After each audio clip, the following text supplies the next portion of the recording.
At last he reached the house where the chief clerk's assistant lived. The chief clerk's assistant lived in grand style. The stairway was lighted. The apartment was on the second floor. Entering the front hall, Akakievich saw whole rolls of galoshes on the floor. Among them, in the middle of the room, a samovar stood hissing and letting out clouds of steam. On the walls hung overcoats and cloaks, some among them even with beaver collars or velvet lapels. Behind the walls, noise and talk could be heard, which suddenly became clear and loud as the door opened and a lackey came out with a tray laden with empty glasses, a pitcher of cream, and a basket of rusks. It was evident that the clerks had gathered long ago and had already finished their first glass of tea. Akakievich, having hung up his overcoat himself, went into the room, and before him simultaneously flashed candles, clerks, pipes, and card tables, while his hearing was struck vaguely by a rush of conversation arising on all sides and the noise of chairs being moved. He stopped quite awkwardly in the middle of the room, looking about and trying to think what to do, but he was already noticed, greeted with cries, and everyone went at once to the front hall and again examined his overcoat. Akakievich was somewhat embarrassed, yet being a pure-hearted man, he could not help rejoicing to see how everyone praised his overcoat. After that, naturally, everyone dropped both him and his overcoat and turned, as usual, to the tables set up for whist. All of this, the noise, the talk, the crowd of people, all of it was somehow strange to Akakievich. He simply did not know what to do, where to put his hands and feet, or his whole self. He finally sat down with the players, looked at the cards, looked into the face of one or another, and in a short while began to yawn, feeling himself bored. The more so as it was long past the time when he customarily went to bed. He tried to take leave of the host, but the host would not let him go, saying that they absolutely had to drink a glass of champagne to the new coat. An hour later, a supper was served, which consisted of mixed salad, cold veal, pâté, sweet pastry, and champagne. Akakievich was forced to drink 2 glasses, after which he felt that the room had become merrier, yet he was unable to forget that it was already midnight and long since time to go home.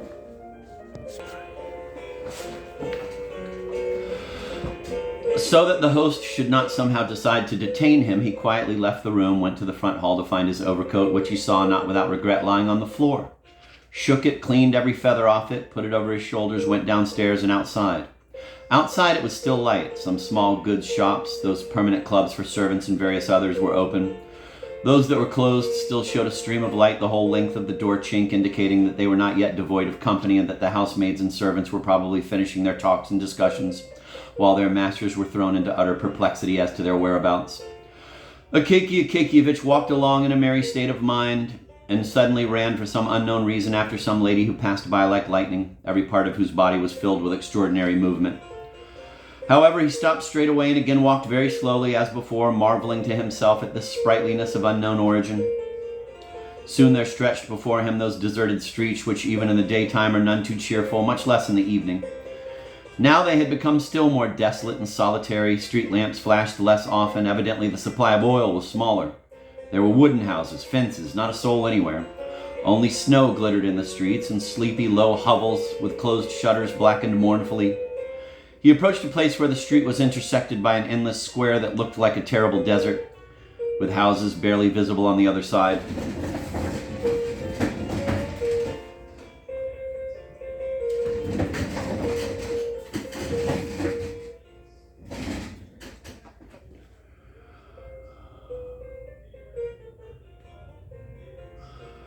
Far away, God knows where, a light flashed in some sentry box that seemed to be standing at the edge of the world. Here, Akakievich's merriment somehow diminished considerably. He entered the square not without some inadvertent fear, as if his heart had a foreboding of something bad. He looked behind him into the sides, just like a sea all around him. No, better not to look, he thought, and walked with closed eyes. And when he opened them to see how far the end of the square was, he suddenly saw before him, almost in front of his nose, some mustached people, precisely what sort he could not even make out. His eyes grew dim. His heart pounded in his chest. "That overcoat's mine," one of them said in a thundering voice, seizing him by the collar. Akakievich was about to shout "help" when the other one put a fist the size of a clerk's head right to his mouth and said, "Just try shouting." Akakievich felt only that his overcoat was taken off him. He was given a kick with a knee and fell face down in the snow, and then felt no more.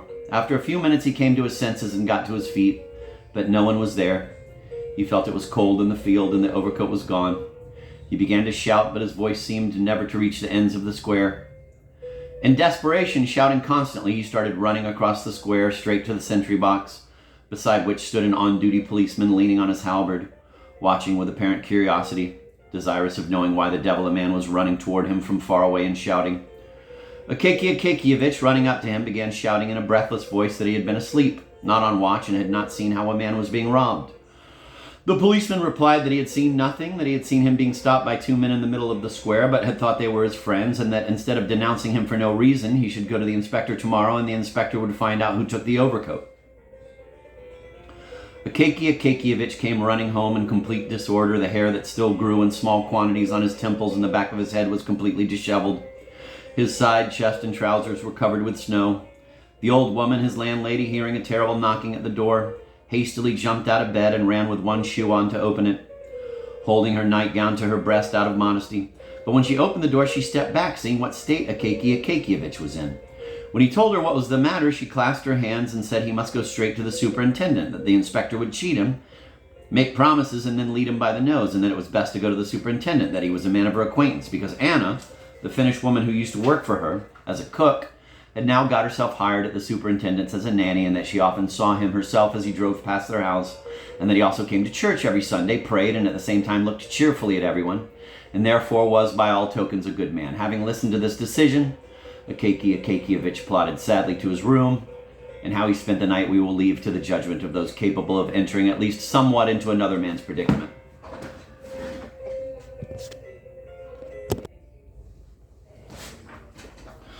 Early in the morning, he went to the superintendent, but was told that he was asleep. He came at 10 again, and again was told asleep. He came at 11 o'clock and was told that the superintendent was not at home. At lunchtime, the Scribners in the front room refused to let him in, and instead, on knowing what his business was, what necessity had brought him there, and what had happened.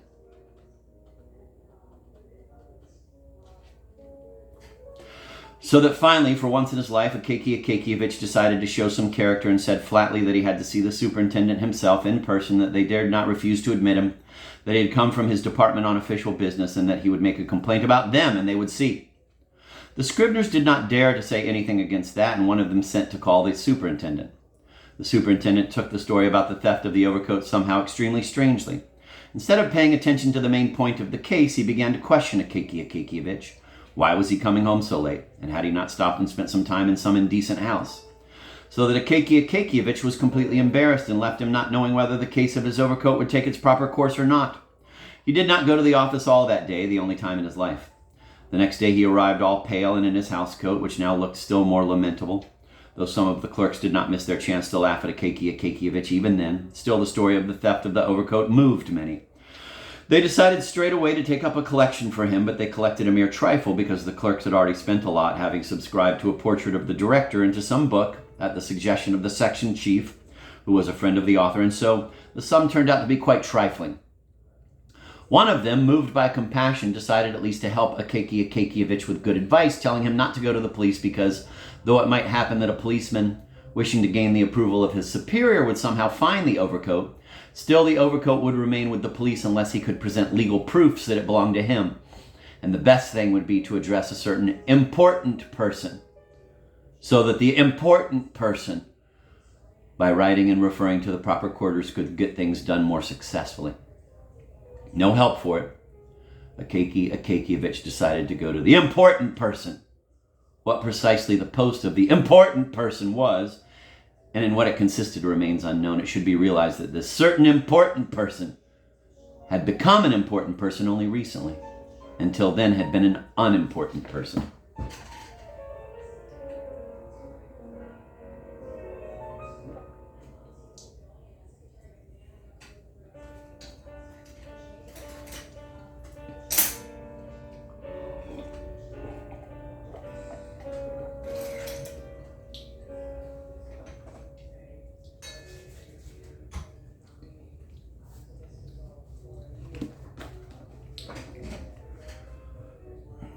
However, his position even now was not considered important in comparison with other still more important ones, but there will always be found a circle of people for whom something unimportant in the eyes of others is already important. He tried, however, to increase his importance by many other means. Namely, he introduced the custom of lower clerks meeting him on the stairs when he came to the office, of no one daring to come to see him directly, but everything going in the strictest order. A collegiate registrar should report to a provincial secretary to a titular or whatever else, and in this fashion the case should reach him. Thus, everything in Holy Russia is infected with imitation, and each one mimics and apes his superior. It is even said that some titular counselor, when he was made chief of some separate little chancellery, at once partitioned off a special room for himself, called it his office room, and by the door placed some sort of ushers with red collars and galloons, who held the door handle and opened it for each visitor, though the office room could barely contain an ordinary writing desk. The ways and habits of the important person were imposing and majestic, but of no great complexity. The chief principle of his system was strictness. Strictness, he used to say. And with the last word usually looked very importantly into the face of the person he was addressing. Though, incidentally, there was no reason for any of it, because the dozen or so clerks who constituted the entire administrative machinery of the office were properly filled with fear. Even without that, seeing him from far off, they set their work aside and waited, standing at attention until their superior passed through the room. His usual conversation with subordinates rang with strictness and consisted almost entirely of three phrases. How dare you? Do you know with whom you are speaking? Do you realize who is standing before you? However, he was a kind man at heart, good to his comrades, obliging, but the rank of general had completely bewildered him. On receiving the rank of general, he had somehow become confused, thrown off, and did not know how to behave at all. When he happened to be with his equals, he was as a man ought to be, a very decent man in many respects, even not a stupid man. But as soon as he happened to be in the company of men at least one rank beneath him, he was simply as bad as could be. He kept silent, and his position was pitiable, especially since he himself felt that he could be spending his time incomparably better. In his eyes, there could sometimes be seen a strong desire to join in some interesting conversation and circle, but he was stopped by the thought, would it not be excessive on his part? Would it not be familiar? Would he not be descending beneath his importance? On account of such reasoning, he remained eternally in the same silent state, only uttering some monosyllabic sounds from time to time, and in this way he acquired the title of a most boring person. It was to this important person that our Akaky Akakievich came, and came at a most unfavorable moment, very inopportune for himself, though very opportune for the important person.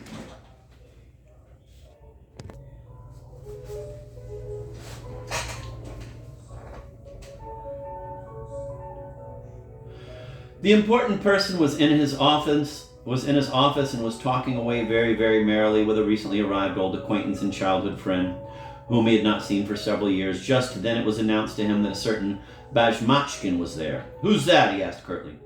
"Some clerk," came the reply. "Ah, he can wait. Now isn't a good time," said the important man. Here it should be said that the important man was stretching it a bit. The time was good. He had long since discussed everything with his friend, and their conversation had long since been interspersed with lengthy silences, while they patted each other lightly on the thigh, saying, "So there, Ivan Abramovich. So it is, Stepan Varlamovich."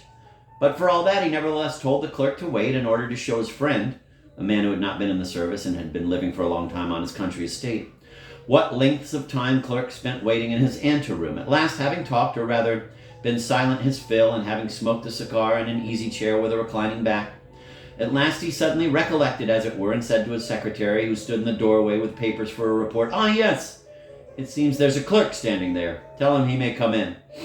Seeing Akaky Akakievich's humble look in his old uniform, he turned to him suddenly and said, "What can I do for you?"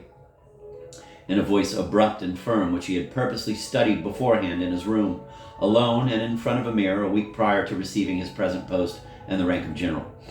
Akaky Akakievich, who had been feeling the appropriate timidity for a good while already, became somewhat flustered and explained as well as he could, so far as the freedom of his tongue permitted, adding the word "sort of" even more often than at other times, that the overcoat was perfectly new and he had been robbed in a brutal fashion, and that he was addressing him so that through his intercession, as it were, he could sort of write to the gentleman police superintendent or someone else and find the overcoat. For some reason, the general took this to be familiar treatment. "What, my dear sir?" he continued curtly. "Do you not know the order? What are you doing here? Do you not know how cases are conducted? You ought to have filed a petition about it in the chancellery. It would pass to the chief clerk, to the section chief, then be conveyed to my secretary, and my secretary would deliver it to me." "But your excellency," said Akaky Akakievich, trying to collect a handful of presence of mind he had, and feeling at the same time that he was sweating terribly, "I made so bold as to trouble you, your excellency, because secretaries are sort of unreliable folk. What? What? Said the important person. Where did you pick up such a spirit? Where did you pick up such ideas? What is this rebelliousness spreading among the young against their chiefs and higher-ups?